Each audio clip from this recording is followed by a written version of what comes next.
warahmatullahi wabarakatuh.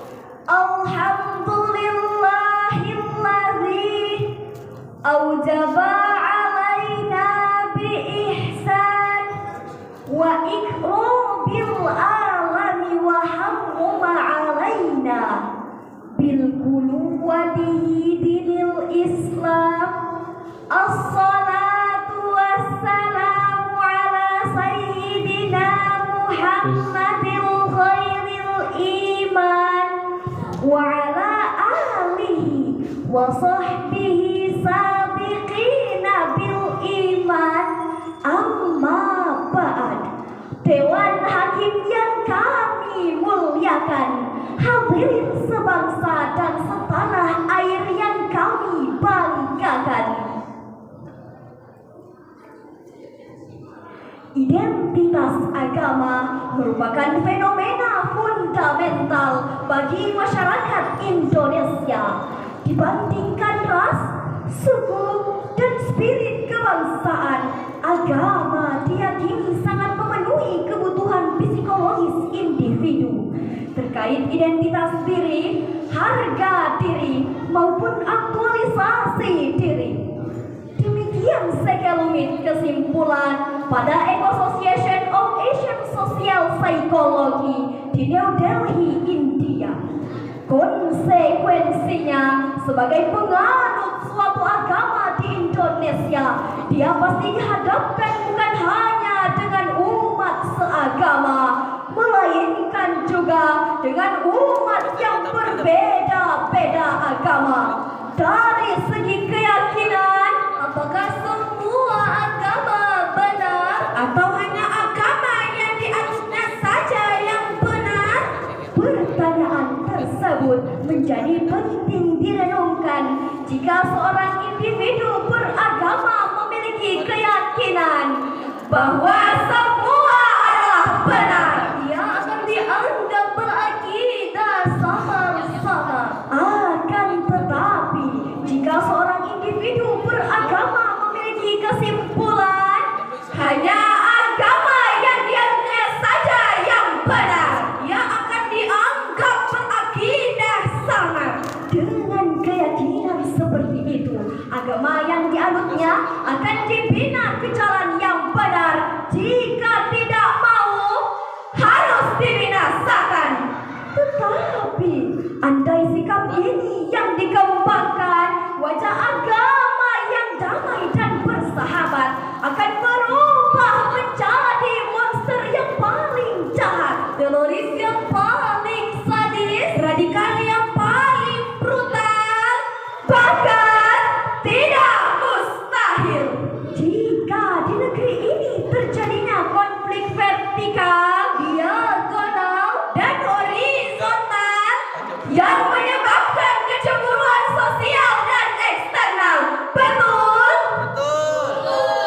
Lalu, bagaimana upaya mengantisipasi agar identitas ajaran dan perilaku umat beragama tidak menjadi perpecahan di tengah-tengah negeri tercinta ini? Sebagai jawabannya, aktualisasi nilai-nilai Al-Quran dalam membangun persatuan dan kerukunan umat beragama di era transformasi digital. Jadi tema Syarhul Quran yang akan kami bawakan pada kesempatan kali ini, yang berlandaskan Al-Quran Surah Al-Baqarah ayat 143 sebagai berikut. Bismillahirrahmanirrahim.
لتكونوا شهداء على الناس ويكون الرسول عليكم شهيدا.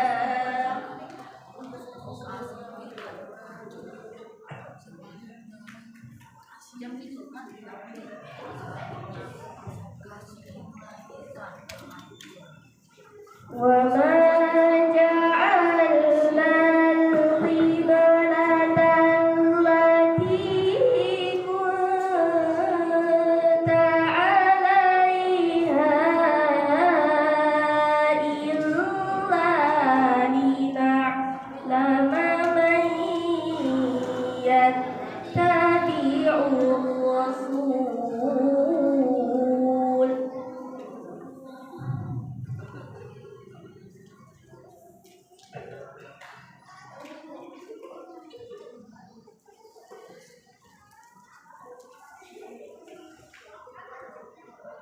إلا لنعلم من يتبع الرسول ممن ينقلب على عقبيه. Allah.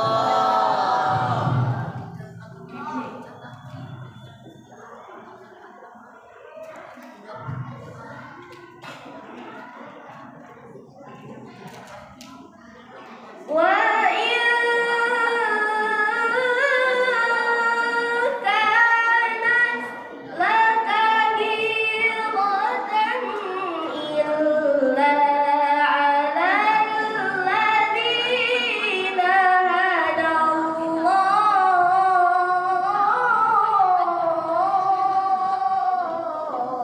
Allah.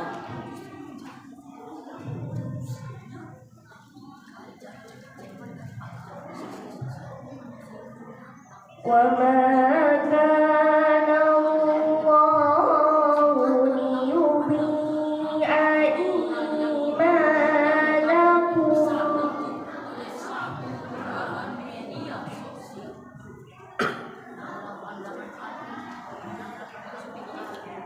إن الله بالناس لرؤوف رحيم.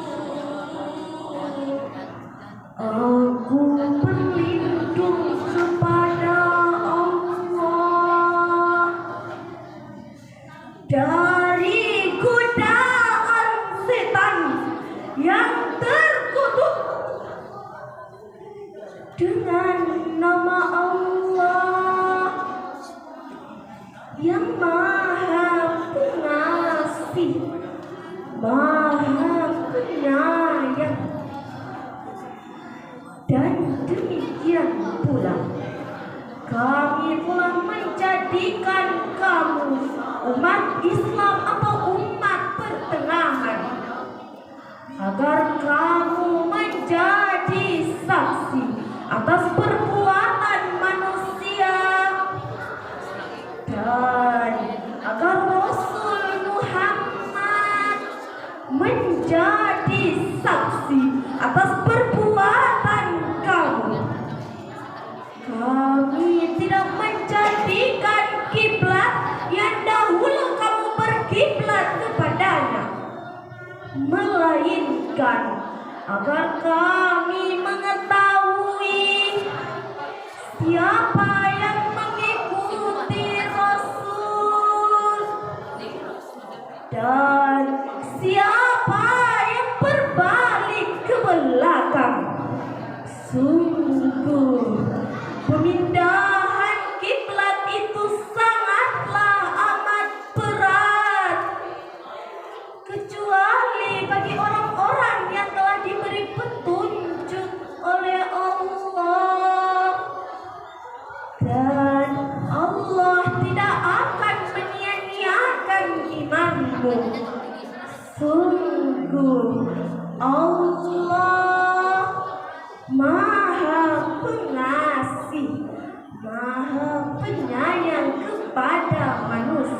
Dewan Hakim yang mulia dan hadirin yang berbahagia. Asbabun nuzul ayat tadi masih relevan dengan ayat sebelumnya, yaitu tentang pemindahan kiblat kaum muslimin dari Baitul Maqdis ke arah Ka'bah atau mustaqbalal kiblat.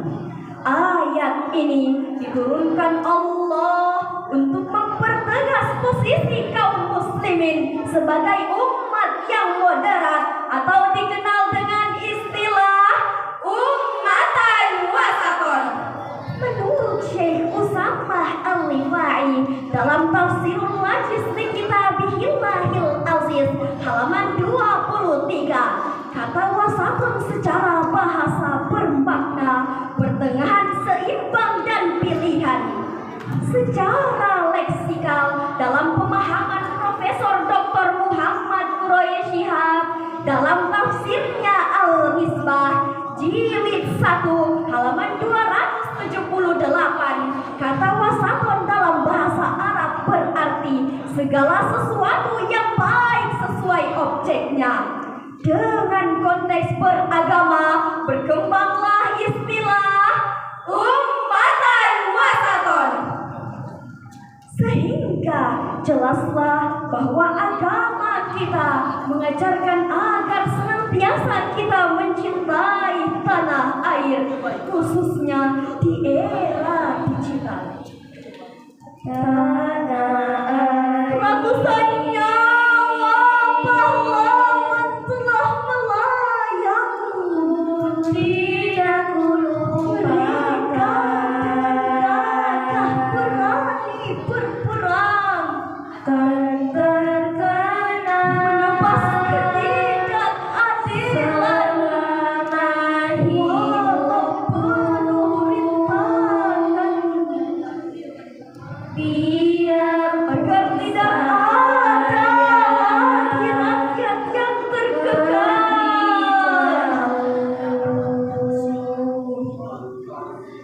Tugas kita sebagai generasi muda bangsa adalah melanjutkan perjuangan para pahlawan senantiasa mencintai tanah air tercinta Indonesia. Engkau kuhargai.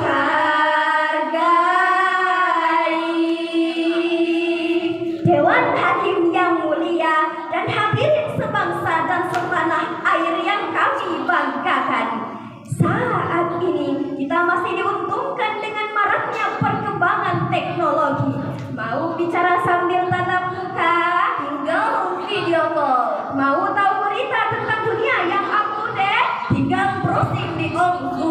Ingin tahu kabar sahabat family yang berjauhan, tinggal telepon atau SMS. Masya Allah, serba mudah. Namun disayangkan hadirin, tinta emas kini berubah menjadi tinta kelam karena julukan umat Islam sebagai umat moderat di kawasan ASEAN kini identik sebagai umat ekstremis, umat radikalis, umat separatis, bahkan umat teroris. Timbullah pertanyaan, bagaimana solusi merawat kerukunan beragama melalui pengajaran Al-Quran? Sebagai jawabannya, mari kita renungkan firman Allah dalam Al-Quran surah Al-Mumtahanah ayat 8 sebagai berikut. La yanhakumullahu 'anil ladzina lam yuqatilukum fid dini wa lam yukhrijukum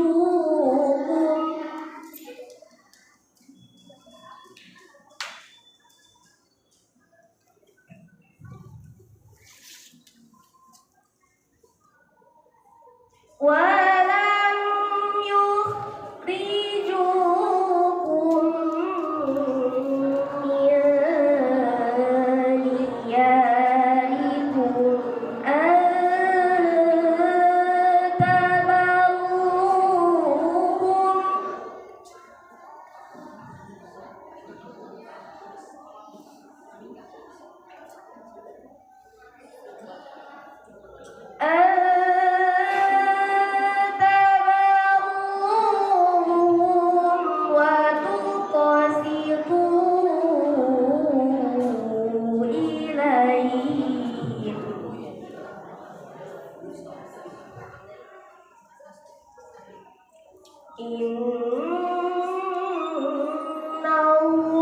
Innallaha yuhibbul muqsitin.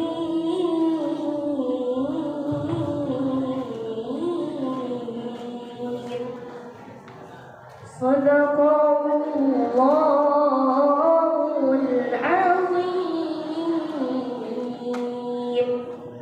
Allah tidak melarang kamu berbuat baik dan berlaku adil kepada orang-orang yang tidak memerangimu dalam urusan agama dan tidak mengusirmu di kampung halamanmu.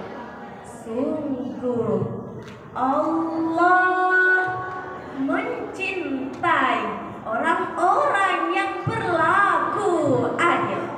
Maha benar Allah atas segala firman-Nya dan Dialah yang Maha Agung. Dewan Hakim yang mulia dan hadirin yang berbahagia, firman Allah pada ayat tadi merupakan landasan metode sikap moderat dalam beragama. Hal ini sejalan dengan yang diriwayatkan oleh Imam Ahmad dan Imam Al-Hakim yang bersumber dari Abdullah bin Zubair yang menerangkan ayat tersebut secara tekstual. Dengan demikian, dalam konteks kebangsaan dengan berbagai kebinekaan yang ada, termasuk beda agama dalam moderasi beragama, tidak dibenarkan menutup ruang ukhuwah hanya karena berbeda rumah ibadah. Tidak dibenarkan menutup ruang kerjasama hanya karena beda agama. Tidak dibenarkan menutup ruang persaudaraan hanya karena beda ras dan kesukuan. Setuju hadirin? Setuju. Dari syarahan tadi dapat kita ambil kesimpulan bahwa Indonesia memiliki nilai kebinekaan yang sangat tinggi, beraneka suku, berlainan bahasa, bahkan berbeda agama. Jika saling berkomunikasi dan bertoleransi sebagai implementasi moderasi dalam beragama, segala perbedaan yang ada bisa menjadi modal utama dalam membangun bangsa. Sebelum kami akhiri syarahan ini, izinkanlah kami membawakan sebuah senandung. Jalan-jalan ke Maibrat, singgah sebentar membeli pinang. Indonesia sungguhlah hebat dengan merawat kebinekaan. Kita orang kuat karena kita orang satu. Allahu Akbar. Sekian dan demikian, dan saya akhiri dengan ihdinas siratal